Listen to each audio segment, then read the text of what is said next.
Bien, buenos días. Hoy vamos a trabajar un poco el tema de evaluación y particularmente teniendo en cuenta que las adaptaciones que se hicieron a este taller se hicieron entendiendo un poco lo que estamos viviendo y los asuntos que se han venido dando. O sea, es común incluso en temas como la evaluación que por efectos de este encierro nos haya tocado adaptar cosas que eventualmente hubiéramos podido adaptar desde hace mucho tiempo atrás. Pero digamos que los asuntos propios de esta pandemia nos llevaron a utilizar cosas y darnos cuenta que era muy posible utilizarlas desde mucho antes. Para resumir un poco lo que vamos a hacer acá, se quieren rescatar como tres conceptos, particularmente el de la autonomía, la autogestión y la autoevaluación, y lo vamos a ver desde diferentes perspectivas, entendiendo lo que estamos pasando y viviendo en estos momentos. Voy a tratar de ser muy preciso y muy específico pues, en esta presentación y esperando que queden claros esos conceptos y que se puedan aplicar y asumir de una buena forma en todos los contextos en los que estamos interviniendo. Pues como muy bien saben, todas estas actividades tienen unos momentos, una presentación, un momento de exploración, de práctica y transferencia y de cierre. Hay un objetivo muy específico y, y se propuso precisamente dadas las particularidades de las que hemos estado hablando todos estos días, y es eventualmente promover y propiciar esa cultura de la autonomía, la autogestión y la autoevaluación en el estudiante, mediante el desarrollo de las habilidades metacognitivas que ya hemos hablado un poco en estos 2 días anteriores. Respecto a los objetivos específicos, reflexionar sobre el concepto de metacognición y su papel en la autoevaluación y en la evaluación, y sobre todo los procesos de apropiación de saberes, construcción de conocimientos y elaboración de evidencias, que vamos a ver un poquitico más adelante, cómo podemos evidenciar ese tema con nuestros muchachos. Y a su vez implementar estrategias metacognitivas para generar procesos de autogestión, autoevaluación y autorregulación en los estudiantes. ¿Qué esperamos? Que se pueda apropiar el concepto de metacognición y su papel en la autoevaluación sobre los procesos de apropiación de saberes, construcción de conocimientos y elaboración de evidencias. Asimismo, implementar estrategias metacognitivas para generar procesos de autogestión, autoevaluación y autorregulación. Yo quiero iniciar con una anécdota que me contó un amigo profe en estos días. Él, pues lógicamente, le está dando clase en alternancia.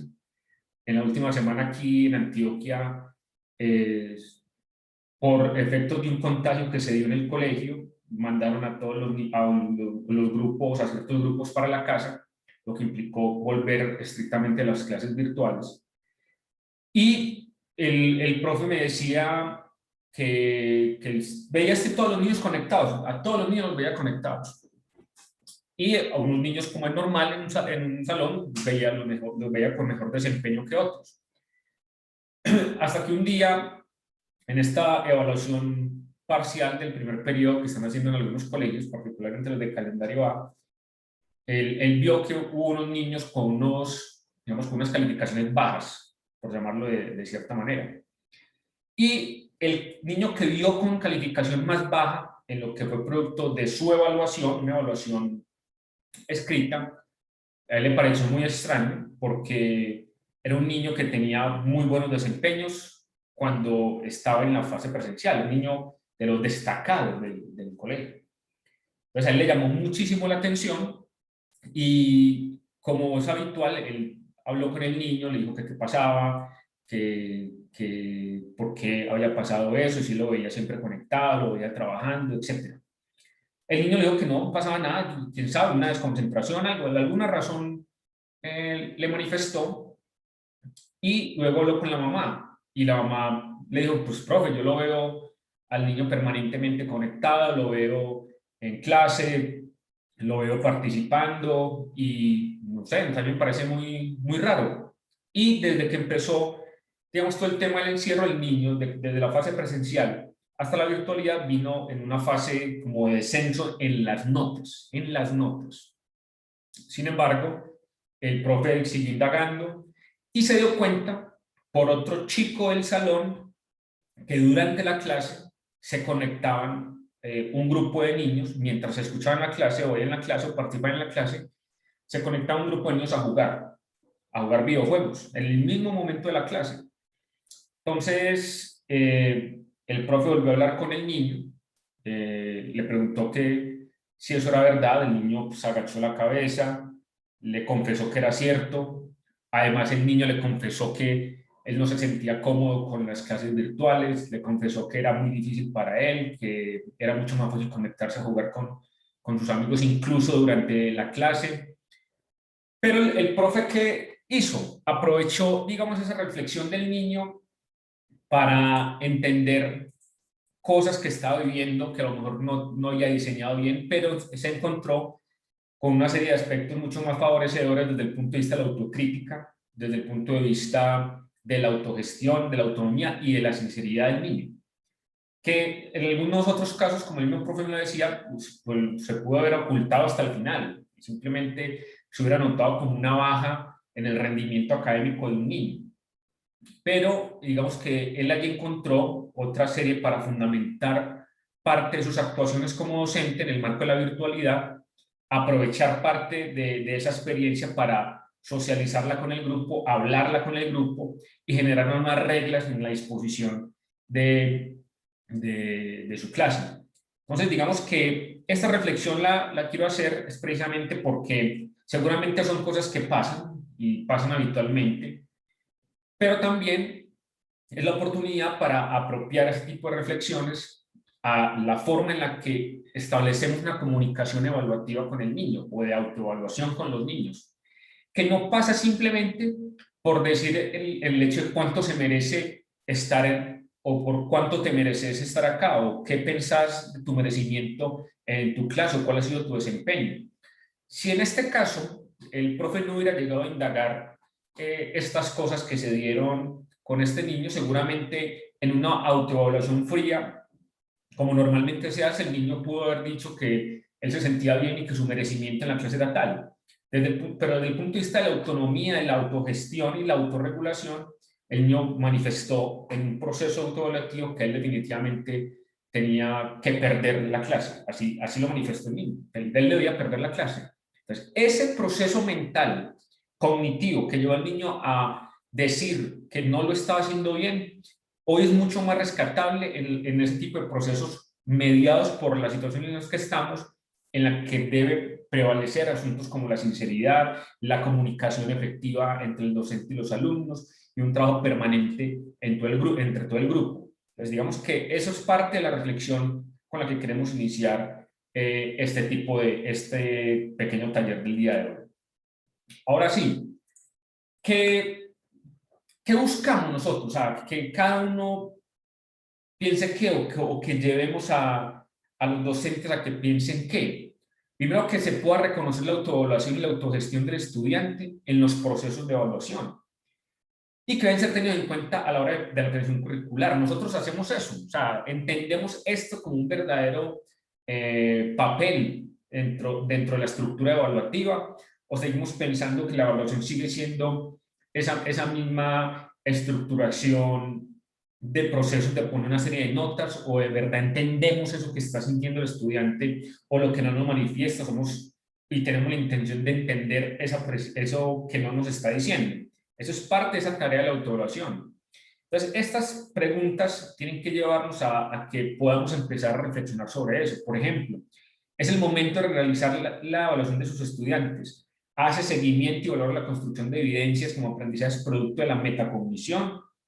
Considera que uno de los objetivos de la educación debe ser la formación de individuos autónomos, es decir, que tengan la competencia para tomar decisiones bajo preceptos de responsabilidad, libertad y comportamiento ético y moral. Esta estructura de entrada, para que la vayan pensando ustedes allí, lo único que recoge y de hecho sobrepasa lo que eventualmente estamos acostumbrados a entender por evaluación. O sea, bajo las circunstancias actuales y con esto que le estamos diciendo, hay asuntos que debemos reconocer de otra manera, que son importantes entender de otra forma y que debemos empezar a comprender la forma en la que rescatamos información de nuestros estudiantes para propiciar ese tipo de relaciones conjuntamente. Ahora, por favor, miren este dibujo. Es real, es de verdad. Y miren estas preguntas. Desde la perspectiva metacognitiva, ¿cómo se orientaría el estudiante para que reflexione sobre su respuesta? ¿Cómo orientar al estudiante para que a partir de un ejercicio de autoevaluación considere otras posibles respuestas? ¿Cómo la autoevaluación contribuye a la autorregulación del aprendizaje en los estudiantes?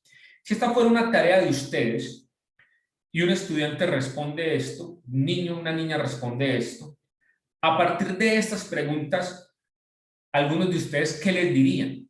¿Qué le plantearían? ¿Qué le ayudarían a reflexionar? Sin pensar solamente como esto, como una tarea mala, como ves, esto no es así, y listo, se acabó el problema, entonces 1.1 o 2, o bajo desempeño, como sean las escalas de evaluación en muchas de sus instituciones. Dos personas que me digan por dónde reorientarían parte de esta reflexión que hizo el estudiante, porque esto es una reflexión de un niño. Esto no significa que esté bueno o malo, es una forma en la que el niño razonó o pensó. ¿Qué le dirían? ¿Quién me dice algo? ¿Quién nos comparte algo de cómo podría proceder si se encuentran con algo así?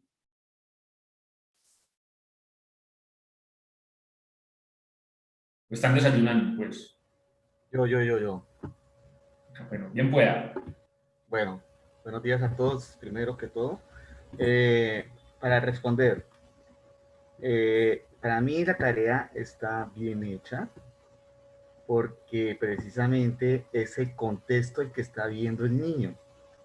Cuando el perrito, digámoslo así, está vivo, el perrito se mueve, salta, brinca.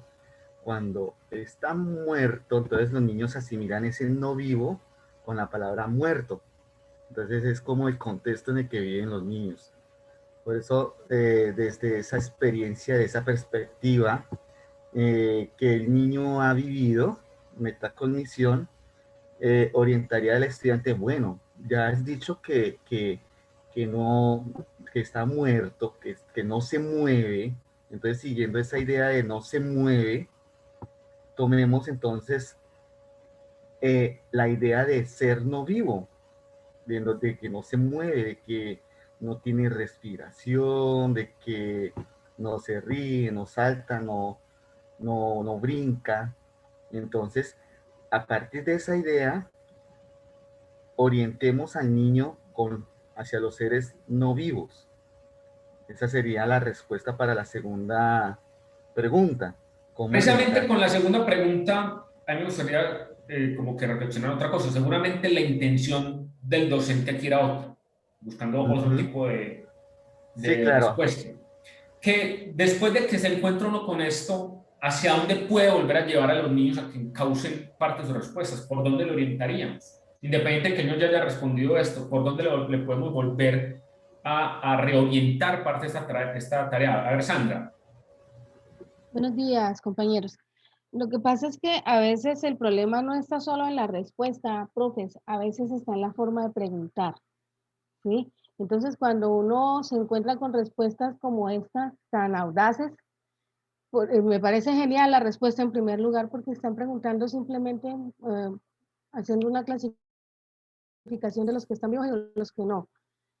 Como está planteada la pregunta y como está puesta la respuesta está perfecta, ¿sí? Porque tampoco se sabe de qué manera le enseñaron el concepto de no vivos o en vez de concepto de seres inertes o seres, desde el punto de vista de las ciencias naturales, bióticos y abióticos, por ejemplo. Entonces, si simplemente se le hace un planteamiento así, el problema viene desde el maestro y no desde el estudiante.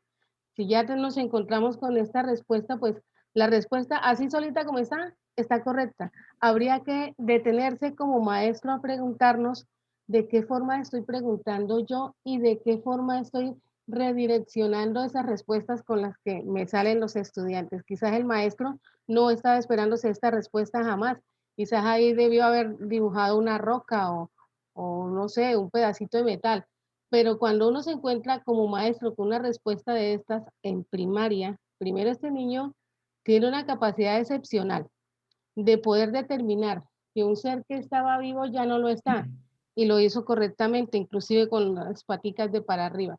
Y en segundo lugar, como maestra, yo tengo que empezar a mirar de qué manera estoy llegando yo con el proceso de conceptualización a mi estudiante, cómo me está leyendo el estudiante y cómo me está entendiendo el estudiante, de qué manera yo le presento el concepto que requiero y de qué manera lo estoy preguntando para que él me haga el ejercicio como yo lo necesito. Eso que dice Sandra, gracias Sandra, precisamente es algo que se quiere buscar con esta reflexión. O sea, seguramente estamos esperando algo, esa respuesta no es ni buena ni mala, simplemente una respuesta que es producto de un proceso de pensamiento de un niño, pero ahí es donde queremos llegar a lo que queremos manifestarles hoy. O sea, esos procesos de comunicación permanente entre el docente y el estudiante son los que tienen que servir para favorecer esos nuevos procesos de evaluación. El niño, ¿por qué pensó eso? ¿Qué quería decir adicionalmente? ¿Por qué no contempló, digamos, otras posibilidades? ¿O por qué contempló definitivamente eso? ¿El que entiende por no vivo? Entonces, ¿será que entiende por no vivo lo mismo que muerto? Entonces, una piedra está muerta. ¿Sí me entienden? O sea, se pueden ampliar un montón de posibilidades reflexivas que seguramente esta sola respuesta no nos la iba a proporcionar. Entonces, allí es donde entra un poco eso que estamos tratando de hablar y pensar hoy. Una nueva estructura de comunicación para entender que la evaluación debe sobrepasar aspectos únicos como respuestas de este tipo y que debemos favorecer una nueva forma de relacionar, entender y propiciar aspectos nuevos de la comunicación de los estudiantes. Ahora, vamos a tocar un poquitico, vamos a conectar un poquitico con ciertos conceptos que me gustaría que revisáramos. Entonces, vamos a hacer énfasis un poco en lo que para este ciclo estamos comprendiendo como autonomía, autogestión, autoevaluación, metacognición y autorregulación.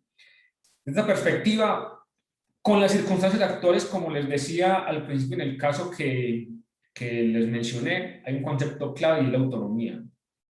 Hoy, muchos de nuestros niños, incluso yo veía a una primita de 5 años en clase de transición, trabajando solita, aprendiendo su computador sola, conectándose a la clase, 5 años.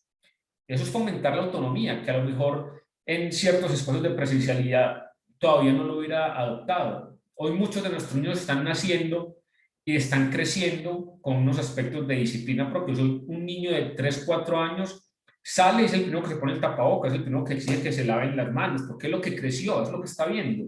Entonces, ese concepto de autonomía que a lo mejor se implementaba o desarrollamos durante mucho tiempo, dadas las circunstancias actuales, hoy muchos niños lo están asumiendo como propio, están creciendo en el marco del fortalecimiento de la autonomía.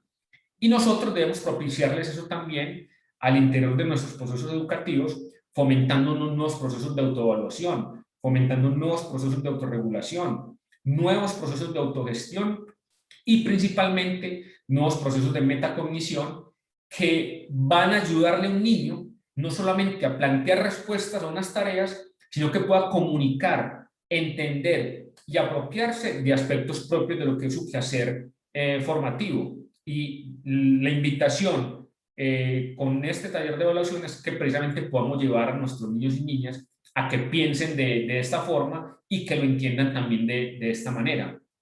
Asimismo, digamos, desde el concepto autónomo, hay dos aspectos muy específicos o dos componentes que se quieren destacar. El tema de aprender a aprender y el tema de aprender a enseñar.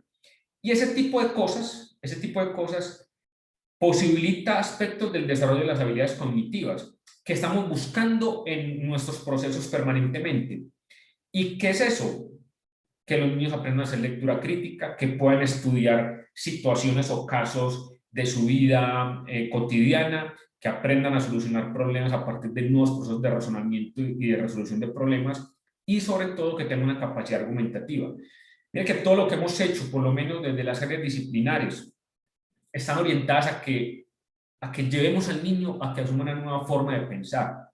Y eso implica que debemos adaptar nuevos elementos de la evaluación para que podamos evidenciar que eso está sucediendo. Y eso sucede cuando utilizamos una nueva forma de entender la forma en la que el niño nos entrega lo que entiende y cómo adoptamos eso. O sea, lo decíamos ayer también.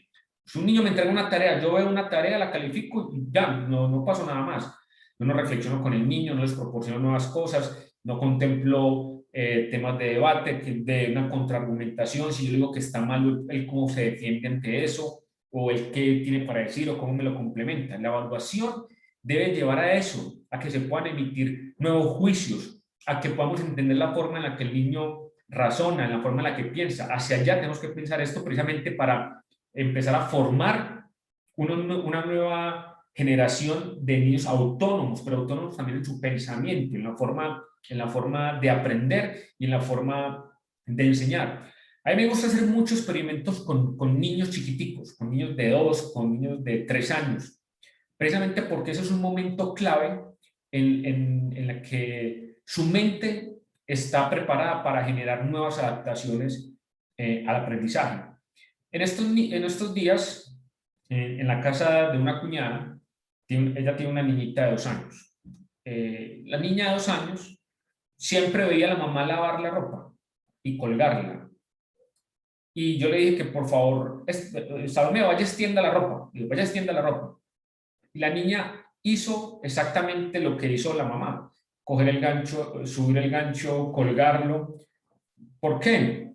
Porque ella entiende aspectos propios de su funcionamiento, de los aspectos operativos. Y le pregunté simplemente para efectos de entender la forma en la que el niño piensa. Yo le dije, ¿usted por qué extiende la ropa? ¿Por qué la extiende? Y la niña me respondió, para secarse. Una niña de 2 años, para secarse. Entonces, los procesos mentales tienen que ir adaptados en términos de la evaluación precisamente en lo que queremos que el niño comprenda, que entienda la funcionalidad de cosas, que comprenda que las cosas se dan por una razón y que tenga la capacidad de argumentar. Si nuestros niños los formamos en términos de su capacidad de pensar y de pensar autónomamente, de reflexionar, de emitir juicios, seguramente la tarea la vamos a hacer mucho mejor y no nos ponemos, digamos, a veces esa presión de que la evaluación está dada simplemente para salir de un periodo a otro. La evaluación está dada es para garantizar procesos de aprendizaje de acuerdo a los procesos reflexivos de razonamiento y de pensamiento que tienen nuestros estudiantes. Pues siendo así, otro de los temas claves, aparte de la autonomía y que complementa este concepto, es la autogestión. Y la autogestión recoge varias cosas. Lo primero es que refiere el aprendizaje a la participación del estudiante de manera metacognitiva, motivacional y conductual. O sea, y que el estudiante entiende que lo hace él, por su propio ritmo, porque es perentorio que quiera aprender y que aprenda y que él es consciente de eso. Si nosotros no hacemos consciente al estudiante de que él debe asumir en estos momentos su propia responsabilidad de aprendizaje, o sea, nos pasa lo que les conté al principio y nunca reflexionamos sobre eso, ni nunca le dijimos al estudiante nada, ni nunca pensamos por qué el estudiante bajó de rendimiento. Porque lo tenemos que llevar a que él entienda que esa es su responsabilidad, la de autogestionarse, porque nosotros no estamos formando en áreas, estamos formando como individuo para que entienda el mundo, para que pueda pensar el mundo, para que pueda reflexionar sobre el mundo. En esa medida, de lo que hemos venido hablando en estos días, lo metacognitivo, es que precisamente él se hace consciente de su propio aprendizaje. Él tiene que saber si aprendió o no, él tiene que entender que lo que le estamos poniendo comparativamente con lo que él siente que ha aprendido ha sido importante o no. La evaluación hay que llevarla hacia esos aspectos. Hay un elemento fundamental que es donde precisamente tenemos que hacer mucho énfasis como docentes, como tutores, como acompañantes, es entender el nivel metaafectivo que tienen los niños. O sea, el niño cómo está, cómo se siente, si está aburrido, no está aburrido, él quiere hacer otra cosa, si es necesario cambiar las dinámicas que estamos haciendo. O sea, es la motivación, la fuerza que verdaderamente te deja hacer o no hacer algo. Y allí es donde eventual y necesariamente tenemos que adoptar nuestros criterios para fomentar una nueva dinámica de la evaluación. Y lo otro, lógicamente, lo conductual, que es la forma en la que el niño toma decisiones para lograr algo.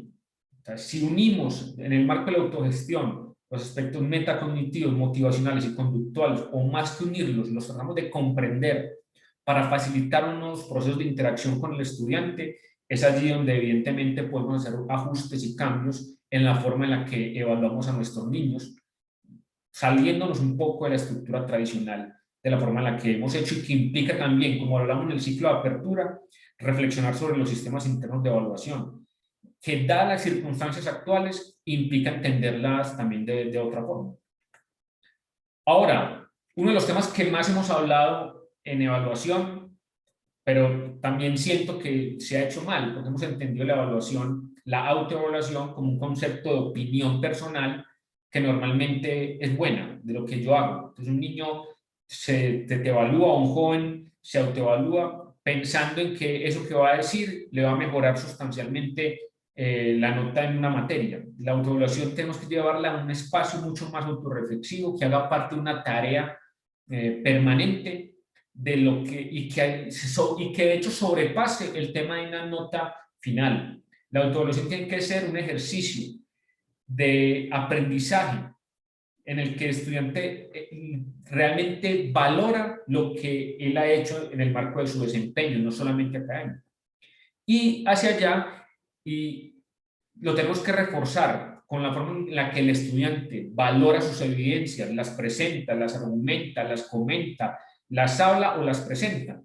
Porque de esa forma tenemos la posibilidad de entender lo que el estudiante quiere comunicar, la forma en la que lo quiere hacer y la forma en la que nos quiere proporcionar. Por eso al final de esta charla les queremos comentar cosas, aspectos que ya se han valorado, que son útiles en la forma en la que queremos entender la autoevaluación de los niños y niñas en una fase como esta. Entonces, ¿qué pasa en la autoevaluación? Lógicamente hay aspectos metacognitivos, donde se hace consciente de sus propios errores, sobre su propio crecimiento, sobre su desempeño, asume con responsabilidad el compromiso de sus decisiones. O sea, el niño que estaba jugando, sí, entonces no, pues perdí, o sea, no tengo nada más que hacer, no hice lo que debía hacer. Asume responsabilidad, o sea, la autoevaluación debe servir también para la formación estricta del individuo, y lo que estamos tratando de generar con ese tipo de actividades. Y lógicamente la actitud crítica, porque otorga herramientas para que el estudiante evalúe su aprendizaje, que evalúe las decisiones que toma y, lógicamente, que entienda los resultados que obtiene. Un niño, a veces con sus compañeros o en su salón de clase, ve que un niño más avanzado, el niño siente eso y lo ve. Y él se pregunta a veces por qué no puede hacer eso, o por qué no puede ser como ese niño, por qué le genera dificultad ciertas cosas. Esos momentos de reflexión son los que debemos propiciar nosotros, entender nosotros, para que se puedan favorecer unos conceptos de aprendizaje dentro del grupo. Y si a eso lo unimos, por ejemplo, lo que estuvimos hablando ayer de promover otro tipo de espacios didácticos, de trabajos grupales, de nuevos espacios de discusión, de fomentar espacios de participación para los que a veces no lo hacen, o dinamizarlos de otra manera, tengan la plena seguridad que eso favorecerá nuevos espacios, nuevas estructuras, nuevas herramientas de aprendizaje. Eso sí está muy claro y es fundamental que lo podamos entender de esa forma. Sandra. Sandra está levantando la manito. Bueno, eso fue. No, señor, se me quedó levantada, qué pena. Gustavo, bien puedo entonces. Gustavo.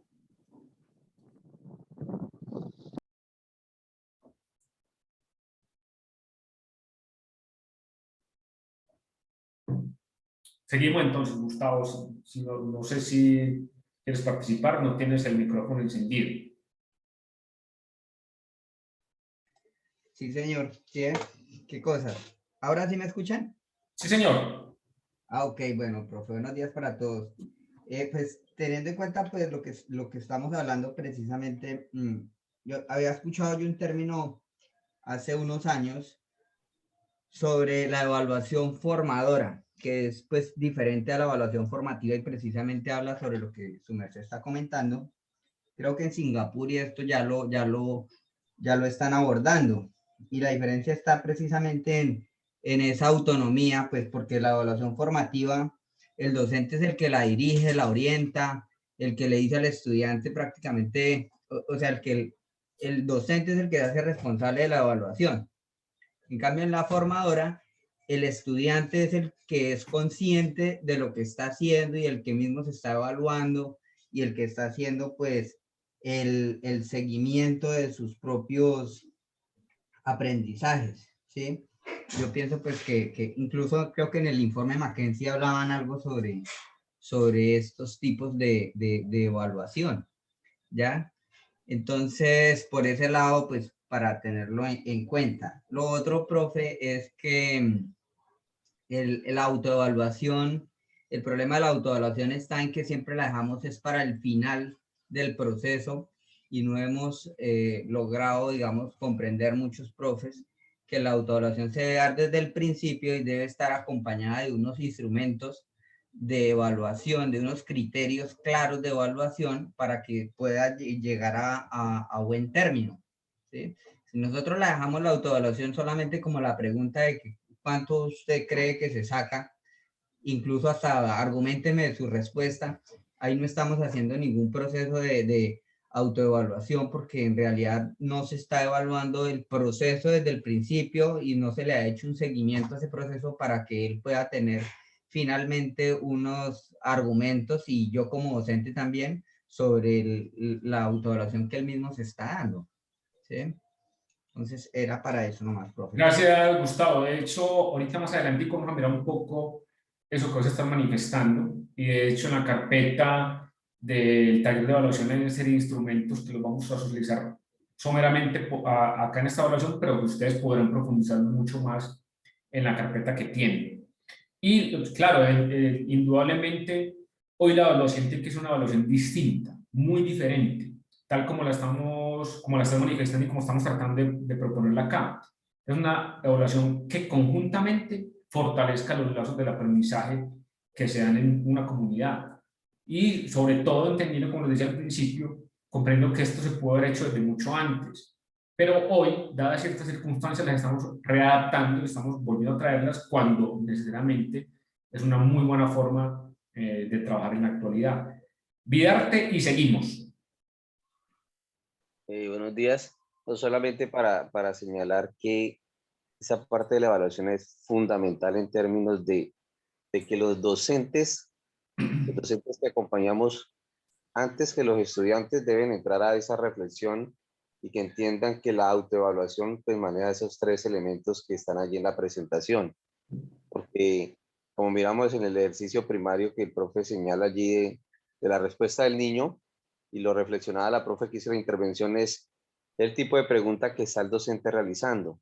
Entonces, entrar en ese manejo, o más bien en esa reflexión con los maestros, es fundamental para que el proceso pase al estudiante y realmente lleguemos al ideal que se ha propuesto desde hace mucho tiempo con la autoevaluación y con todo el proceso evaluativo, en el marco de que esa lleve a fortalecer los aprendizajes de los estudiantes y que no sea solamente por una calificación momentánea.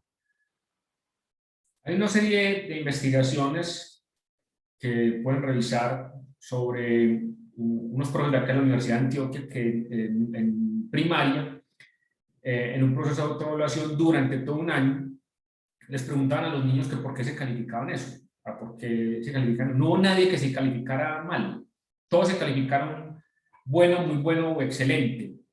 Y la razón que daban los niños era porque sentían que en ese ejercicio de autoevaluación estaba orientado a no perder la materia. No estuvo orientado a entender su proceso reflexivo. Y eso es indudablemente lo que acá queremos destacar. Este tema no puede ser para eso. Este tema tiene que ser para el fortalecimiento del pensamiento del niño y que el docente esté en la capacidad comprensiva de entender esas particularidades que tiene en un grupo precisamente para validar lo que está pasando en el entorno de razonamiento de un alumno. Entonces, eso hay que tenerlo también en cuenta y entenderlo de esa forma. Norma, dale pues para que sigamos. Sí, buenos días. Pues es para indicar que es como se concibe desde la misma normatividad, porque pues precisamente con el decreto 1290, que pues está dado desde varios años y con los lineamientos que ha dado el Ministerio de Educación Nacional, precisamente se han dado esos pasos para que se haga un ejercicio más razonado frente al proceso de evaluación del estudiante y que se tengan unos criterios. Incluso en los lineamientos hay unos ejemplos precisamente de cómo desarrollar ese proceso con los estudiantes para que él pueda hacer su valoración del desarrollo personal y social. Y enfatiza bastante frente al tema que se está tocando el día de hoy, que es el proceso y el valor de la responsabilidad y también el respeto. Y pues hay una serie, como una especie de rejillas en donde a través de ese instrumento, pues el estudiante va a hacerlo de manera más objetiva y que no quede tan subjetiva como usualmente se está manejando. Pues obviamente eso es romper paradigmas, ¿sí? Pensar que si un estudiante se valora bien o se valora mal, que va a sopesar, ¿no? Frente al proceso que verdaderamente necesitamos en nuestros estudiantes. Y pues en ese proceso se ha venido nutriendo bastante con el programa, precisamente para fortalecer los criterios de evaluación, para que el docente pueda tener esos instrumentos y proporcionarlos a los estudiantes para que él sepa cómo va a ser el proceso de evaluación. Entonces, eso ha sido bastante importante en este ejercicio de formación. Muchas gracias, Norma. Precisamente hablando de eso, pues nosotros nos encontramos ante particularidades de lo remoto, de lo presencial, de lo sincrónico, de lo asincrónico. Hoy ya los niños nos dicen cosas de asincrónico. O sea, no, yo tengo clase asincrónica, tengo clase sincrónica. Y para poder implementar aspectos interesantes de autoevaluación, o sea, hay unas sugerencias que nos plantea Foster. Y como lo tocaba, por ejemplo, Vidarte, o sea, ¿cuál es la periodicidad que le vamos a dar a esto? ¿O esto es circunstancial? O sea, precisamente para salir de un proceso evaluativo rápido, ¿no? Hay que determinar una periodicidad que tenga una intencionalidad. Frente a esto hay que hacer un asunto, una lista de puntos fuertes y débiles para empezar a implementar aspectos que favorezcan el mejoramiento del grupo. También hay que entender y ser consciente de hacia dónde se quiere llegar. O sea, cómo reflejar los puntos fuertes que sea en un grupo o en un niño. Cómo se puede potenciar eso que es fuerte. O sea, y además comprender los débiles y encuentra los medios para utilizar los débiles a tu favor. O sea, esto no es simplemente esperar una nota que alguien te da o que un niño piensa. Como docentes tenemos que entender todo eso, darle forma, comprenderlo, organizarlo, comprender que está bien, que hay que ajustar y cómo vamos retroalimentando a todo el grupo también de lo que nos está diciendo. La autoevaluación además tiene que servir para hacer mejoramientos grupales e indudablemente también hacer ajustes individuales, pero partiendo de asuntos reflexivos y responsables de lo que usted puede establecer con comunicación con sus estudiantes. Entonces, ¿cómo implementar esto? Debe haber una razón clara para utilizarla. Eso es importante. O sea, no hay que utilizar la autoevaluación simplemente porque el sistema interno de evaluación me dice que hay que utilizar la autoevaluación. La autoevaluación hay que utilizarla es porque existe una razón. Y la razón que estamos planteándoles acá es una razón precisamente que favorece la interacción entre el docente y el estudiante, en la que se pueden establecer nuevas cosas, en la que se pueden encontrar nuevas dinámicas, en la que se puede favorecer ajustes didácticos. Tiene que servir para algo. Y la razón la tenemos que establecer también como docentes. Además, los estudiantes deben tener claros los criterios de evaluación y lo que se espera de ellos, fomentando lo que estamos hablando, la autonomía, la autogestión, la responsabilidad, la autorregulación. Además, hay que instaurar un entorno seguro donde los estudiantes puedan ser honestos respecto a su desempeño. Como le decíamos ahorita en esta investigación que les planteamos, la estudiante de hecho le da miedo enfrentar el hecho que pueda decir que él lo hizo mal, así sea consciente de que no lo hizo tan bien. Si se generan entornos de tranquilidad para que el estudiante entregue lo que piensa, va a ser más favorecedor y de hecho va a ser mucho más real. y la autoevaluación debe ser diseñada para contextos muy específicos. Todos acá estamos en contextos muy específicos. Hay que pensar la autoevaluación en el sentido más estricto de lo que pasa en un contexto altamente rural o alejado, o en un contexto urbano con particularidades de las ciudades. Y hay que entender todo eso para que esto de verdad tenga un sentido estricto en la reflexión que se está buscando. Adicionalmente, yo creo por acá creo que me están escribiendo en el chat algo. Por favor lean los chats también, que ahí en el chat les puse como la lista de asistencia para hoy, para que por favor la llenen. Está ahí en el chat y además lean lo que está apareciendo en el chat, que también está interesante.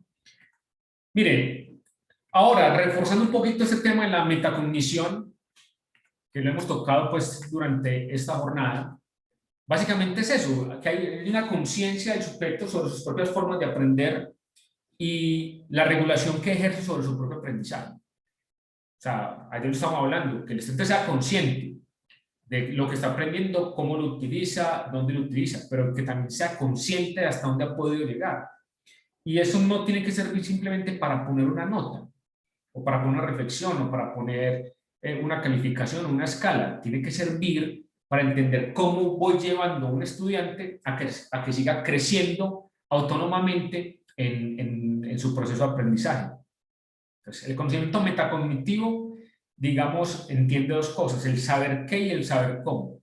Y en el saber qué es el conocimiento que se tiene acerca de los propios procesos y productos cognitivos.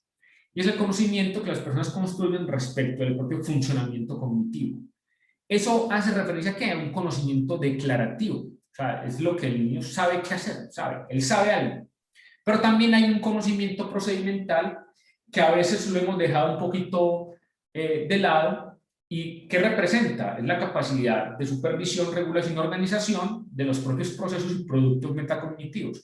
Esta es la verdadera conciencia que un estudiante tiene al asumir sus procesos de aprendizaje y que está relacionado con procesos del desarrollo como las operaciones cognitivas relacionados con estos procesos que acabamos de hacer. ¿Y esto a qué se referencia? El conocimiento procedimental. Entonces, este conocimiento declarativo unido a este conocimiento procedimental es lo que queremos empezar a favorecer con nuestros niños en nuestras instituciones, que entiendan que pueden saber algo, pero que también pueden entender la forma en la que nos lo tienen que expresar.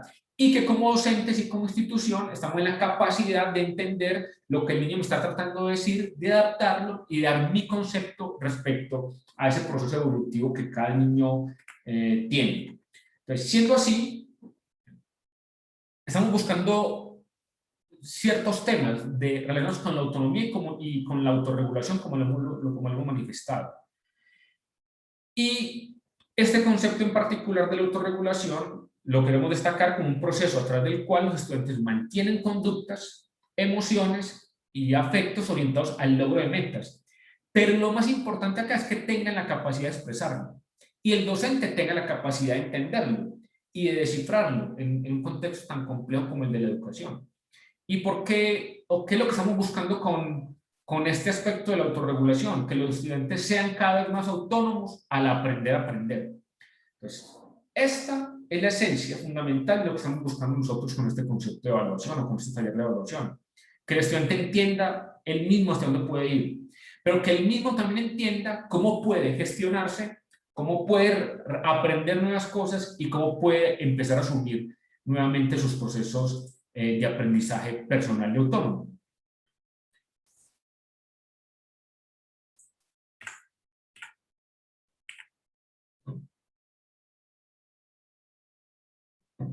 Ahora, esto tiene unas características. El componente de la autorregulación como un fundamento propio de lo que queremos destacar acá.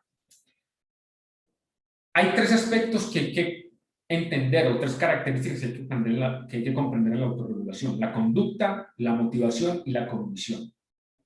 La conducta, control activo de los diversos recursos que los estudiantes tienen a su disposición, el tiempo de estudio, el ambiente, el apoyo de otras personas que tienen para ayudarte. Entonces, observen el ejemplo del principio. un niño solo en su habitación, con su computador, escuchando a su profe, pero tiene a su disposición otro universo de cosas que puede hacer o cosas que lo están invitando, ¿el qué decide hacer? ¿Y qué le estamos diciendo nosotros a él para que verdaderamente acepte lo que el profe le está proporcionando y no haga el otro tipo de cosas? ¿Qué tipo de comunicación también estamos teniendo con los padres de familia para que nos ayuden a formar al niño en un ambiente como el que nos estamos formando hoy? O si el papá le ayuda, lo ayuda a autorregularse o le regula cosas para que se concentre en su clase. Ayer salía en el periódico un caso de una niña en un municipio antioqueño que el papá le hizo su pupitre en el morro más alto que tenía en su finca, porque allá sí coge la señal de internet, y allá le hizo su pupitre, le hizo su centro de estudio. Entonces, por eso les decía que las diferencias contextuales tienen que marcar la forma en la que el niño o la niña verdaderamente aprende a autorregularse y adaptar y entender la realidad que tiene. Y ese papel lo tienen que jugar también muchos docentes, porque en el grupo se van a encontrar también muchas de esas particularidades. La niña que tiene su pedazo, un poquitico de señal para dedicarse solamente al estudio, y el niño que está en su casa, precisamente para estudiar, pero que tiene múltiples otras opciones de cosas que puede hacer durante la clase en el tiempo tan extendido que tiene de su jornada. Entonces, esos aspectos conductuales en el marco de la autorregulación, hoy el docente tiene que ejecutar y tiene que hacer un papel también determinante para ese tipo de regulación de la conducta. Lo otro es la autorregulación de la motivación y el afecto. Enseñar a controlar las emociones y los afectos de manera que puedan mejorar sus aprendizajes. Todo eso es un proceso de enseñanza que sobrepasa los aspectos disciplinares y que rescatamos los aspectos fundamentales en la formación del ser humano, que también hacen parte de este componente de la autorregulación. Y lo otro es la autorregulación de la cognición, el control de diversas estrategias cognitivas que permitan un mejor aprendizaje y rendimiento. Entonces, aquí juega un papel muy importante todos los actores de una estructura educativa: la institución educativa, el docente, los padres de familia, el entorno del niño, precisamente para que esto lo podamos fundamentar de una nueva forma y que el niño tenga argumentos reflexivos distintos para poder entender lo que está haciendo y lo que no está haciendo y cómo se está evaluando y cómo lo estamos evaluando. Ahora, simplemente quiero destacarles estas tres fases del proceso de autorregulación. La fase previa de planificación, el establecimiento de objetivos conjuntos, de las metas, con relación a lo que se propone alcanzar. El niño tiene que tener claro, y como docentes debemos clarificar hasta dónde queremos llegar y cuál es nuestro objetivo y cuál es nuestra meta. Y que el niño pueda valorarse de acuerdo a esos compromisos en los que llegamos. Usted con sus niños en su casa establece compromisos. Vamos a comprometer a tal cosa, a tal otra, tal, y el niño lo hacemos consciente de eso. Él no entiende que cuando incumple algo pasa, o no le dan permiso para otra cosa, o el papá se enoja. Él es consciente. Lo mismo debe pasar en la educación. Hay que establecer metas en las que el niño sea consciente de lo que puede y no puede alcanzar. Normalmente los objetivos o los estándares que nos ponemos aparecen al final de las notas y nunca elegimos al niño que eso es lo que queríamos alcanzar. Al niño hay que ponerle en consideración desde el principio lo que queremos entender, lo que queremos que aprenda y la forma en la que vamos a construir ese aprendizaje conjuntamente. Evidentemente una fase de realización, los medios para conseguir la meta, qué habilidades se desarrollan, qué destrezas, qué información entregamos, qué contenidos proporcionamos, qué metodologías utilizamos. Esa fase de realización es una fase muy clave en la que el docente media precisamente para que se puedan encontrar ciertas cosas, y una fase clave en el proceso de interacción con el estudiante para poder entender la forma en la que el niño reflexiona. Y la fase de autorreflexión, la autoevaluación y las reacciones de satisfacción e insatisfacción, las reacciones adaptativas o defensivas que tienen los niños. Por eso les decía ahorita, el docente debe estar en completa capacidad para entender lo que está sucediendo, para entender lo que está pasando, para entender lo que el niño te dice, pero no podemos quedarnos solamente en el momento de entrega de un trabajo, de una tarea, evaluarla y para de contar. Eso hace parte de un 20% del ejercicio. El ejercicio real está en entender la forma en la que el niño reflexiona, argumenta, plantea, hace, de cómo lo pone en contextos con otros compañeros, de cómo estimula procesos de argumentación. Eso es lo que evidentemente debemos empezar a destacar en la estructura de la evaluación. Entonces, para ir resumiendo hasta acá, lo que queremos que se empiece a hacer énfasis regularmente, y no necesariamente para este ciclo, lo que queremos que suceda acá es que los niños puedan ser más autónomos en la forma en la que piensan que han alcanzado aprendizajes. Pero también debemos destacar que el papel del docente tiene que ser determinante en la forma en la que entiende ese comportamiento del niño o de la niña. Allí es donde queremos hacer énfasis nosotros en la evaluación, particularmente para este ciclo, que sea cual sea lo que se plantea dentro de la estructura educativa, tiene que ir orientada a que el niño asuma un nuevo proceso de reflexión, un nuevo proceso de argumentación, un nuevo proceso de pensamiento. Por eso, como les dije ahorita, desde el ciclo de apertura, les dijimos que deberíamos repensar parte del sistema interno de evaluación, que debe estar orientado a las particularidades con las que nos estamos encontrando ahora y con las particularidades que nos vamos a encontrar en el futuro. Pensar reflexivamente, llevar a que el estudiante autónomamente haga sus propias reflexiones, no es un tema producto del encierro, no es un tema producto de la pandemia. Debe ser un asunto permanente en la que hacemos conscientes y responsables a los estudiantes de su aprendizaje. Porque normalmente hemos pensado que la responsabilidad del aprendizaje está centrada en el alumno, en el profesor, perdón, pero al estudiante le tenemos que dar también una serie de compromisos que él entienda, asuma y que esté en completa autonomía y capacidad de decir si va bien o va mal, y que es capaz de argumentarte por qué sí y por qué no. Entonces, esto sobrepasa mucho más el tema de la nota, el tema de la escala, el tema de la apreciación, el tema de la autoevaluación fría. Esto tiene que ir un poco más orientado a aspectos comunicativos en los que el estudiante, el docente y el contexto deben participar. Muy bien, ahorita, ¿qué nos han planteado los compañeros de la Mesa Nacional para efectos de este ciclo? De empezar a utilizar qué tipo de herramientas. Lo primero, entrar a aspectos del proyecto de clase y entender fundamentos en la forma en la que los estudiantes se comunican. Entonces, favorecer aspectos desde la exposición, desde el trabajo de equipo, de la discusión, de los debates, de construcciones colectivas. Este tipo de actividades están enmarcadas también en lo que hemos hablado en estas dos sesiones que hemos tenido estos 2 días, particularmente con las áreas disciplinares con las que hemos trabajado. Este tipo de aspectos favorecen indudablemente compromisos de la autoevaluación, de la argumentación, de comprender un estudiante que me manifiesta a mí, que me dice que sobrepasa una tarea. Cuando el estudiante comunica y manifiesta algo y reflexiona algo o argumenta algo, estamos en la capacidad distinta de entender la forma en la que el estudiante piensa. Y si sobre esas mismas reflexiones regeneramos unas nuevas tareas, unos nuevos compromisos, unas nuevas formas de hacer, pues vamos a estar en una capacidad distinta de implementar una nueva estructura de aprendizaje con nuestros niños. Respecto a lo que decía un tutor ahorita, dentro de la carpeta de evaluación se van a encontrar con aspectos distintos de agendas que pueden establecerse con los estudiantes al momento de establecer aspectos como la autogestión y la autoevaluación. Para cualquier tarea de actividad como la que estamos manifestando, trabajo grupal. Entonces, ¿para qué debo hacer la actividad? El mismo estudiante debe entender el objetivo superior que le pusimos para esa tarea en particular. ¿Cuándo lo tengo que entregar? Entonces, miren que estamos mandando mensajes de autonomía y responsabilidad. Recursos que debo tener en cuenta para abordar la tarea. Horario de trabajo. ¿Cuál va a ser mi plan de trabajo? Estrategia de cómo voy a desarrollar la tarea. ¿En qué nivel lo he cumplido?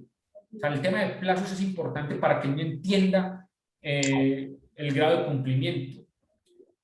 Si lo he cumplido y cuándo lo va a cumplir, de acuerdo a la tarea que se haya puesto. Entonces, este tipo de actividades son importantes para efectos de lo que el muchacho o el niño o el estudiante pueda autogestionar las actividades que nosotros estamos poniendo, pero deben quedar registradas. En la autoevaluación debe haber evidencia.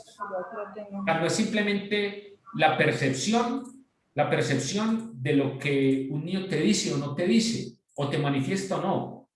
Deben existir evidencias. Si un niño te manifiesta algo con X tarea, vamos a la bitácora, por ejemplo, mire que usted lo hizo, mire lo que usted se propuso hacer, mire la forma en la que lo ha cumplido. ¿Usted qué piensa de eso? O sea, con cosas como estas, en las que se pueden evidenciar crecimientos, desarrollos o manejos, fácilmente pues vamos a ver nuevas cosas que suceden con los niños. Lo mismo con los procesos de autoevaluación. ¿Para qué debo hacer la actividad? Cuando estoy entregando, ¿qué es lo que debo hacer? Considero que cumplí con la actividad, ¿qué me falta por realizar? Causa por la cual no realicé una actividad completa, ¿qué debo hacer para mejorarla? ¿Dónde puedo encontrar ayuda? Entonces, estas cosas facilitan nuevas herramientas a las tradicionales que están dadas por una fecha de cumplimiento. Esto lo sobrepasamos con nuevas estructuras como esta que les estamos manifestando, en la que reflexivamente llevamos a un niño a que también asuma responsabilidades con su compromiso, y de esta forma se pueden tener nuevas evidencias, nuevos argumentos para entender la evaluación formativa de un estudiante en un contexto como el que nos estamos encontrando ahora.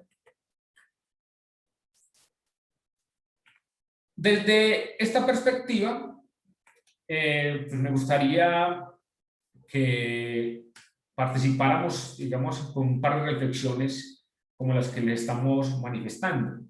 Por ejemplo, ¿cuáles son las estrategias metacognitivas que deben utilizar los docentes para implementar la autoevaluación y la autogestión para construir una cultura de la autonomía del aprendizaje, que es básicamente lo que estamos viendo? ¿Qué podrían hacer los docentes? ¿O hacia dónde podemos llevar nosotros los docentes a que piensen el tema de una manera distinta, incluso con estas herramientas como las que les podemos estar proporcionando? ¿Y de qué manera se puede generar una cultura de aprender a aprender y de aprender a enseñar? Porque nosotros también necesitamos que los niños nos puedan argumentar, nos puedan explicar, puedan replicar parte de una información. A partir de estas dos reflexiones, me gustaría escuchar a 3 o 4 personas que quieran manifestar algo respecto a esto que hemos manifestado y que tengamos como orientación estas dos preguntitas. ¿Quién nos quiere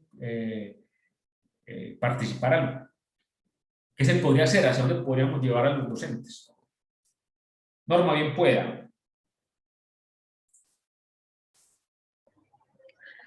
Bueno, pues pienso que una estrategia podría ser la clase invertida, pues porque teniendo en cuenta la alternancia, considero que puede ser una estrategia efectiva para estos procesos y estos momentos. Eso le permitirá entonces poder desarrollar el estudiante un trabajo autónomo, y precisamente cuando se den los espacios sincrónicos, pues pueda precisamente interactuar sobre cosas que son muy complejas y él solo no puede llegar a esos niveles. Entonces, considero que podría ser una estrategia. Perfecto. Muchas gracias, Norma.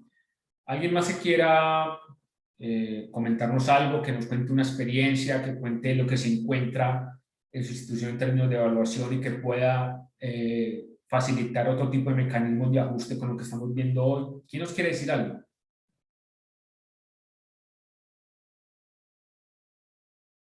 Silencioso soy, pues, muchachos, ¿qué pasa? Profe, buenos días. Hola, mi profe, buenos días. Bellanira.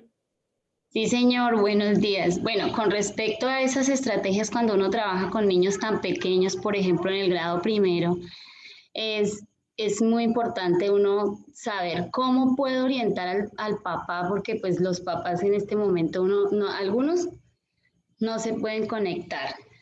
Entonces se quedan solamente con la guía. Y cuando se tiene solamente esa forma de acompañamiento, es muy difícil, porque incluso cuando uno empieza a llamar a los papás para decirle cómo le ha ido, cómo van los niños, entonces me decía una mamá, profe, es que yo me pongo a trabajar con ella y a mí se me sube el azúcar y yo prefiero que esa china pierda.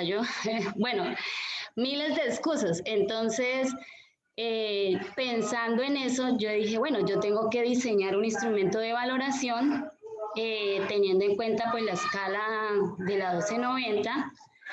Y así lo hice y entonces me di cuenta que las guías que ellos me enviaban, por ejemplo, todas bien hechas, y un papá escribió en las observaciones, no sabe leer, no sabe escribir, no sabe los números, no sabe nada. Eso me sirvió para reflexionar y decir cuántas de los otros que me han enviado y que solamente por una llamada telefónica y que los papás a veces no son conscientes del aprendizaje del niño y de alguna manera es tan difícil esta modalidad de trabajo con esos niños tan pequeños y con ciertas cosas, por ejemplo, como la señora que se le sube el azúcar.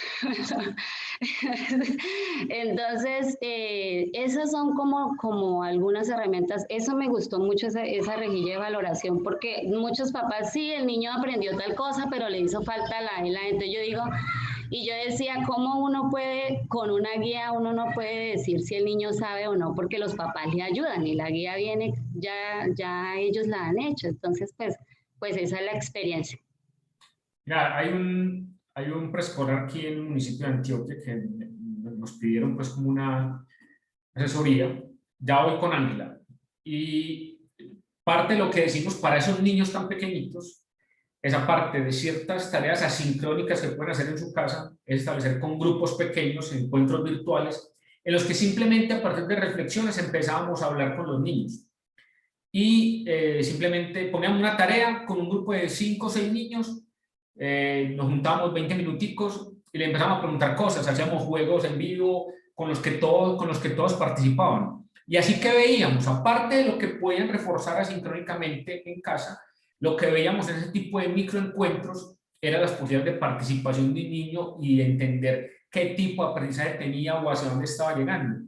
Lógicamente en esas edades mediadas por otro tipo de cosas, por contarles un cuento, por un juego, por cosas así, pero hay estrategias en las que los papás y los profes no nos podemos quedar solamente el niño no entendió, o el niño no sabe leer, o no sabe sumar, o no sabe restar, sino que es hacer parte de un proceso más complejo de aprendizaje, pero que tenemos que empezar a validar con otro tipo de momentos o encuentros lo que se puede hacer. Entonces, con esta experiencia, con niños más pequeñitos, dijimos con microgrupos, fortaleciendo lo que a veces se hacía asincrónicamente o sincrónicamente con todo el grupo, y en este caso sincrónicamente con niños, con un grupito más pequeño del grupo en determinados momentos del día. Entonces, para que miren otro tipo de posibilidades que se pueden hacer en el marco del fortalecimiento del aprendizaje de los niños.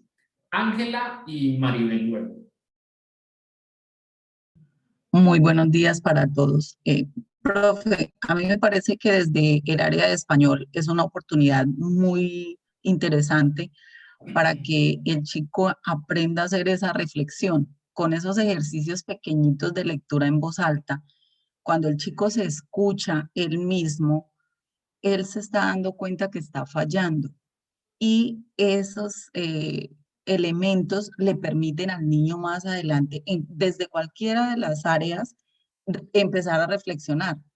Venga, yo me equivoqué en esto, o cuando estoy leyendo como que no tengo en cuenta los signos de puntuación, entonces esto me puede afectar. Y eso mismo lo va llevando a él a una reflexión, porque definitivamente para mí la autoevaluación es una reflexión de dónde estoy fallando. Y no es tanto, yo trato de hacer mucho el ejercicio con los muchachos de que no es tanto la nota, sino es que cuando yo me equivoco es que aprendo. Ahí es donde estoy aprendiendo, porque estoy teniendo una falla y si busco la manera de solucionar esa falla, ahí sí aprendí. Si todo me lo están dando completico, sencillo, no tengo error, no me confundí y vale, sigo haciendo las cosas así. Entonces, me parece que desde nuestra área es bastante significativo el proceso de autoevaluación con ejercicios tan sencillitos como una lectura en voz alta. Gracias. Ya voy con Maribel bajo la mano. No. Sí, señor, pero aquí estoy. Ya, Maribel, dame un segundito que quiero hacer aquí una cosita. Mire, hay un gran expositor que hay aquí en Colombia, un conferencista invitado a muchos lugares, no voy a mencionar su nombre, voy a contar solamente su historia. Un tipo muy reconocido en espacios económicos y públicos del país. Y él, en cierta ocasión, nos contó que él era un tipo tímido en la escuela, tímido, que no, hablaba muy poquito. Hoy es uno de los grandes conferencistas en términos de economía en Colombia. Un tipo tímido, era un tipo muy tímido. Hasta que un día en cuarto de primaria, él nos contó, un profe nos puso a hacer una exposición. Él nos dijo, creo que era de exponer un país, como que expusiéramos Estados Unidos, no me tocaba exponer Estados Unidos. Un niño tímido. Y en el salón de clase el profe le dijo, ya acabaste, quedé con ganas de escucharte más. Eso fue lo único que le dijo el profe. Y este señor nos decía que ese mensaje a él le caló para toda la vida. Él dijo, me siento tranquilo, ese profe me dio mucha seguridad. Y hoy es uno de los grandes conferencistas en Colombia. Entonces, mire lo importante que a veces en un salón de clase, en un proceso de comunicación, de escuchar a un estudiante, lo que podemos manifestar al estudiante que le puede cambiar por completo parte de la seguridad o del fortalecimiento de sus inseguridades en el salón. Entonces, mire esta anécdota que recuerda precisamente esto que vamos a hablar acá, la forma en la que nos comunicamos, la forma en la que reflexionamos y la forma en la que también le hacemos ciertas devoluciones a nuestros estudiantes con lo que ellos hacen. Maribel y Gustavo. Sí, señor, muy buenos días, gracias. De las reflexiones que tengo sobre autoevaluación y evaluación es que casi nunca somos conscientes de la necesidad de que el padre de familia reconozca los procesos de evaluación. O sea, nosotros les mandamos la información, pero el papá a veces no es consciente que a veces no solamente saber es necesario sobre el tema, sobre los conceptos que están manejando, sino otra serie de habilidades y destrezas que se tienen. Esto es un caso muy particular, muy común en primero. Hay papitos que llegan con niños a primero diciendo, mi hijo ya sabe leer, mi hijo ya sabe sumar, mi hijo ya sabe restar, pásemelo para segundo. Resulta que los grados son procesos de crecimiento con pares. O sea, además de lo académico está la formación socioafectiva y toda la relación con los pares. Y el papá se enoja porque él sí puede y los otros no, pero no es consciente como de esos procesos de lo que es la formación integral. Entonces a mí me parece que en estos procesos evaluativos es importante vincular al papá, no solo para que sepa cómo va, si pasó o no pasó, sino que todos son procesos, porque también pasa con niños que terminan primero y el papá dice, no, yo lo voy a poner a repetir porque X, Y, Z, pero resulta que la profesora dice, no, déjelo pasar a segundo que va conmigo. No, yo lo dejo porque no sabe leer, lo que dijo la profesora anterior, yo no entendí, yo no he podido con él. Resulta que es que también encontramos papitos que también tienen carencias pedagógicas, o sea, no saben leer, no saben, es desconocimiento total de la escuela. Entonces, esos procesos también no permiten que el niño avance. Entonces, esas reflexiones hay que hacerlas en todo el proceso para comprender que los niños deben crecer con pares, más allá del conocimiento, porque el conocimiento pues a la larga va a llegar en algún momento, pero los procesos de crecimiento como persona y como individuo debe darse con pares de su edad. Gracias. Muchas gracias a vos. Gustavo. Bueno, mi profe, coincidiendo con lo que dice la profe Mariel y con los comentarios anteriores, la tarea grande de nosotros como docentes está en hacer consciente al padre de familia y al estudiante de esos procesos que se llevan en la escuela y de que, como se decía, no solamente es la nota. Me pasó algo muy curioso ahora con las pruebas Evaluar para Avanzar, que pues las estamos aplicando en el ciclo de apertura, y pasó que los papás, o sea, creen que como es una evaluación, la están aplicando en línea, que de pronto el niño iba a perder el periodo si no contestaba bien su hijo. Entonces ellos, como por protegerlos o algo así, contestaban por el niño. Y nosotros se nos sale de las manos de controlar, digamos, que precisamente sea el estudiante quien conteste. Ellos no son conscientes. Entonces yo les decía a los profes, tienen que decirle a los papás que es una evaluación diagnóstica y para saber en dónde están ellos y de qué manera los podemos nosotros orientar, y que la evaluación no es para que el niño pase o pierda el año, sino que es un instrumento que nos va a servir a nosotros para poder evaluar lo que estamos enseñando y lo que los estudiantes están aprendiendo, las habilidades que han conseguido. ¿Sí? Entonces, la tarea es bien compleja porque es difícil nosotros a la distancia saber o controlar esos procesos que se están llevando. Sí, importante, como decía hace un momento, es tener ese instrumento de evaluación, bien sea rejillas o rúbricas, para poder nosotros como docentes, o nosotros como docentes, no, que el estudiante mismo se autoevalúe y se haga todo ese proceso de evaluación formativa. Por ejemplo, cuando nosotros mandamos al estudiante, yo qué sé, a hacer una fábula, escriba una fábula, pues, y nosotros recibimos el trabajo del niño y comenzamos a calificarle un ejemplo y decimos, bueno, aquí no puso en mayúsculas el título, ¿sí? No hizo un dibujito, por ejemplo, o no los pintó los dibujos, ¿sí? Si nosotros esas cosas las ponemos al principio, esos criterios, y decimos, bueno, tiene que tener mayúsculas, la ortografía, que la letra sea legible, que sea clara, que tenga un dibujo, que esté relacionado con la fábula y que estén pintados, seguramente los trabajos que vamos a recibir de los estudiantes van a ser unos trabajos excelentes porque hay unos criterios de evaluación que son conocidos por los estudiantes y que cuando a mí me va a entregar el trabajo finalmente, pues el trabajo va a estar correcto con todos los puntos que yo pedí, pero yo no puedo pensar que el estudiante está pensando como yo estoy pensando, o sea, yo tengo que dejarle claro qué es lo que yo quiero y qué es lo que le voy a evaluar, ¿sí? Entonces, ese proceso de autoevaluación debe darse desde el principio, ¿sí? Y luego someter eso a los demás estudiantes para que con los demás se comparta, que ya sería un proceso de coevaluación, ¿cierto? Y terminar con la heteroevaluación, que ya es, yo ya dar mi punto de vista como maestro sobre el trabajo que se hizo y que hicieron los demás estudiantes para tener el proceso pues como completo de evaluación formativa. Gracias, Gustavo. Es un profe. Ok, profe. Marioli. Buenos días, compañeros. Bueno, de la experiencia que tuve en estos meses con los estudiantes, entonces, pues a ellos se les ubicaba las actividades en Classroom y ellos tenían unas fechas establecidas para enviar dichas actividades. Entonces, en cada clase, yo les decía, bueno, ¿qué estudiante quiere explicar un ejercicio? Entonces, ellos tenían la posibilidad de emplear la competencia comunicativa en matemáticas, explicaban su propio ejercicio que ya habían ubicado en Classroom y hacían todo un proceso, diríamos, de racionamiento, de resolución de problemas, pero explicando, o sea, desarrollando, como decía una compañera hace un momento, el hecho de que el estudiante se escuche, que comparta con sus compañeros, estamos haciendo un proceso de autoevaluación y de metacognición muy grande en ese momento.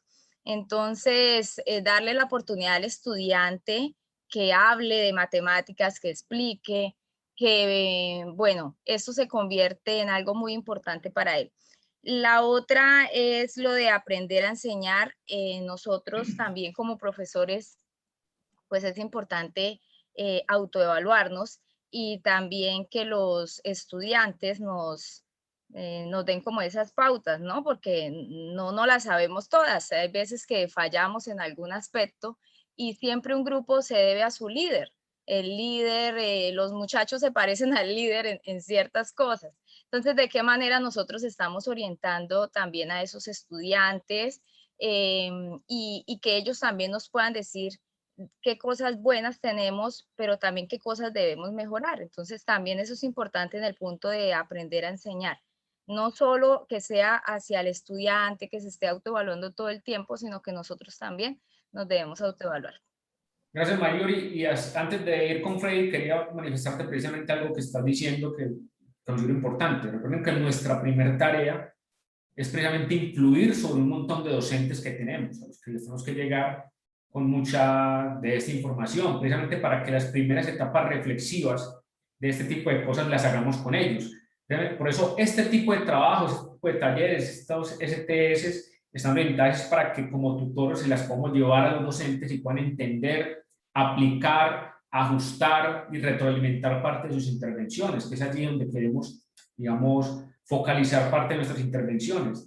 Y ahorita, respecto a algo de lo que decía Gustavo, también fortalecer que nuestra principal tarea está con los docentes, para que esto llegue, pero también entender que para mi concepto sea, las evaluaciones externas son importantes, pero en estos momentos no deja de ser claro que el margen de error es muy alto, es bastante alto, precisamente por lo que ustedes comentaban, porque un papá entiende que un niño, si no contesta mal, se pierde el año, o que qué pena, o no. O sea, para mí eso es un margen de error grande, la evaluación externa en este momento.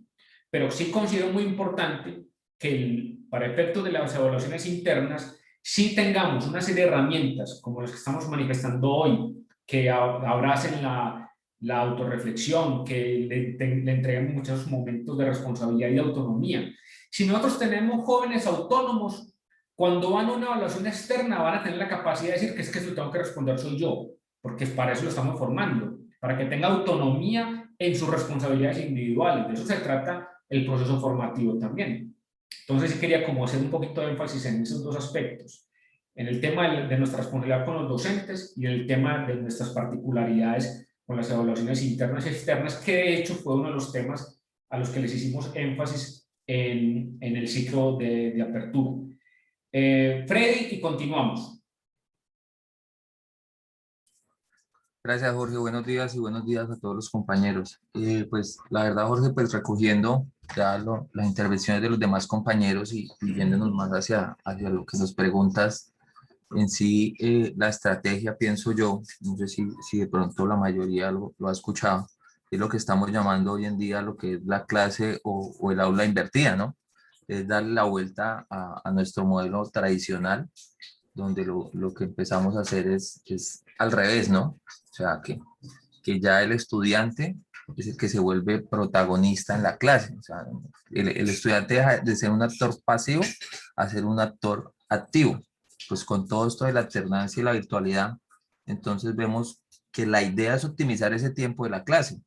Entonces el estudiante va a tener los contenidos disponibles a cualquier hora, ¿sí? Fomentando, digamos, el autoconocimiento y el aprendizaje autónomo. Y en la clase solamente nos vamos a enfocar a que se discutan las ideas, haya un intercambio de las mismas, que se le, digamos, se le dé el protagonismo al estudiante y saber cuál es la necesidad de ellos. Entonces, qué sintió haciendo el ejercicio, qué dificultad tuvo, en dónde tuvo el inconveniente, qué fue lo que no entendió.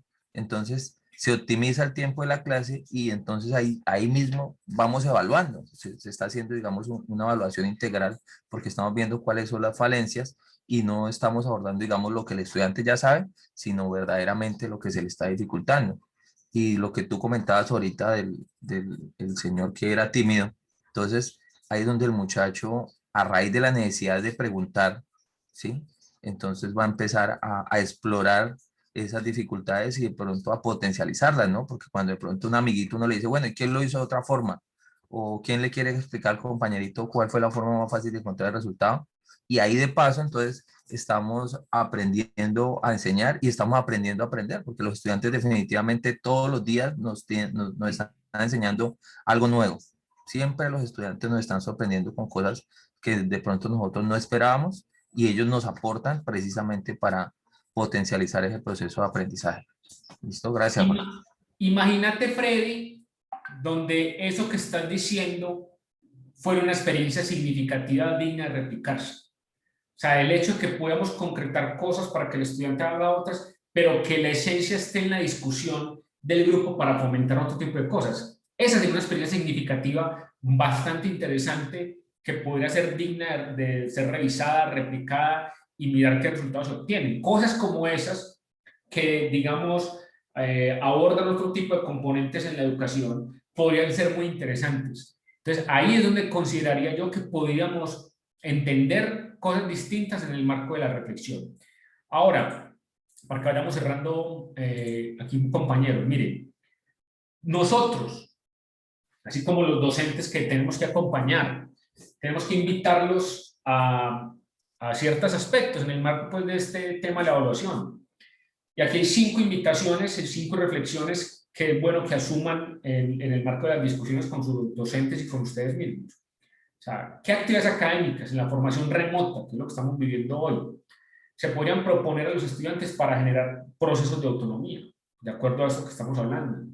¿De qué manera se tienen en cuenta la autoevaluación de los estudiantes en el proceso de valoración de evidencias? Nosotros, en lo que hablamos ahorita, nosotros pedimos a un estudiante que se autoevalúe, pero no nos decimos por qué está haciendo eso. Muéstrame que sí lo hizo, muéstrame tal cosa, muéstrame por qué piensas eso. O sea, ese proceso de evidencias, de argumentar, de contraargumentar, de responder, de discutir, hoy no lo tenemos a veces en cuenta en los momentos de autoevaluación.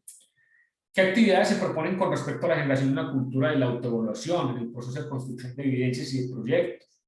Se tiene en cuenta el desarrollo de la autonomía, la autogestión, la autorregulación en la misión, la visión de los PEI de las instituciones. O sea, yo adicionaría aquí otra cosa. ¿Qué está pasando con los sistemas internos de evaluación? ¿Lo estamos revisando permanentemente o no? ¿Lo estamos adaptando a las circunstancias? ¿Estamos evolucionando según una estructura de la evaluación o no? Nosotros tenemos que ser actores fundamentales en los procesos de reflexión de las instituciones. No nos podemos seguir quedando en un tema solamente del acompañamiento docente o de ciertas funciones administrativas. Nuestra tarea es mucho más profunda. Ustedes como tutores tienen que creerse eso. La profundidad de nuestras intervenciones tienen que ir orientadas a modificar aspectos estructurales de la educación de sus instituciones. Pero no podemos seguir diciendo que estamos estancados o que estamos quietos acá y nosotros no estamos haciendo nada. Tenemos que sobrepasar ese tipo de circunstancias y plantear cosas que evidentemente cambien la educación, porque esa es nuestra tarea en el programa, ese es nuestro objetivo en el programa. Por eso hacemos énfasis en el tema de ambientar a los docentes, de ambientar a los directivos docentes, porque nuestra tarea es una tarea diferente, es una tarea que no se puede acomodar, si bien se debe entender lo que pasa en la institución, nuestra tarea es ir más allá de lo que pasa en la institución y recomponer aspectos que consideramos clave en el proceso de aprendizaje de los niños y niñas en Colombia. Es nuestra verdadera tarea. Y para finalizar, ¿qué estrategias pedagógicas propone la institución en sus planes de estudio para desarrollar el pensamiento metacognitivo? Con estas preguntas y reflexiones, queremos cerrar parte de este taller, pero que deben ir más allá al proceso de fortalecimiento institucional, al proceso de reacomodación institucional y al proceso de reflexión profunda con nuestros docentes. Eda, bien pueda. Buenos días, compañeros. Bueno, dentro de esas estrategias hay una muy valiosa que está dentro de esas guías de aprendizaje que nosotros recibimos como el proceso, la metacognición, las preguntas, donde dice, ¿qué entendiste? ¿Cómo te pareció la guía? Yo la vengo aplicando desde el aula en estos momentos. Cuando yo leo esas respuestas de mis estudiantes, ¿qué fue lo más maravilloso que te gustó? Si las imágenes te gustaron, pienso que ha sido para mí y para ellos también, porque ellos al principio no me contestaban. Yo no, pero debes contestar, profe, pero esas preguntas tan simples, ¿qué me gustó de la guía? Que si las imágenes me gustaron, yo sí, pues díganme definitivamente. Eso hace... Se te está cortando. Sí, es que tengo una conectividad hoy pésima, pero ha sido parte del proceso de autoevaluación que he podido llevar con ellos, el hecho de contestar esas preguntas de metacognición dentro de la guía de aprendizaje. Súper bien, buenísimo. Muy bien, no sé si alguien quiere hacer alguna reflexión final. Sonia, si quiere manifestar algo, claro, estamos a toda tu entera disposición. ¿Algún compañero adicional?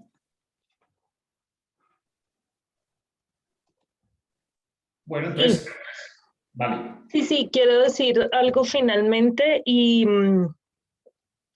bueno, me parece que has presentado los elementos no solamente que vienen en la presentación, sino con ejemplos reales muy concretos que permiten comprender que el tema de la evaluación no es solamente un discurso. Y como no es solamente un discurso, es muy importante que ustedes acompañen a los profes en lo que realmente hacen, porque a veces siento yo que lo que hacemos con estos temas es que volvemos sobre lo que es, pero en la realidad de la práctica el profe sigue haciendo lo que ya hace. Entonces, es ustedes que son esos padres que los acompañan, que pueden interlocutar con ellos, pueden ayudarlos a hacer conciencia y sí hacer esa metacognición de la que Jorge les ha hablado, para que se den cuenta si acaso sus prácticas no reflejan sus reflexiones. porque yo en temas de evaluación temo siempre el tema de la autoevaluación, la coevaluación y la heteroevaluación, y dale con el mismo tema. Entonces, es como si ya hubiera una respuesta prediseñada, y cuando estamos aquí, los profes pueden tender a decirnos esa misma respuesta. Y a mí me gustan tus ejemplos, Jorge, porque les das ejemplos muy reales, muy sencillos, pero que tienen una gran profundidad. Entonces, le pido a los tutores que estén atentos ahí en cómo los profes manifiestan realmente lo que hacen en su práctica con los niños. Eso quería remarcar un poco. Gracias. Bueno, pues no siendo más, espero les sea útil, puedan revisar posteriormente toda la información que tiene la carpeta de evaluación. Cualquier pregunta pues, adicional vamos a estar pues, disponibles durante todo este ciclo para seguir compartiendo. Y nos vemos a las 10 de la mañana con Sonia entonces para hablar del tema de gestión. Entonces... Sí. Para los tutores de Barranca, porfa, si les puedes enviar el enlace que te envié al WhatsApp. Ya mismo. Sí, porque entramos ya por mi canal. Perfecto. Bueno, muchas gracias. Nos vemos en un ratico. Bien pueda se tomen el desayuno habitual, un buen café, un buen desayunito para que continuemos ahora.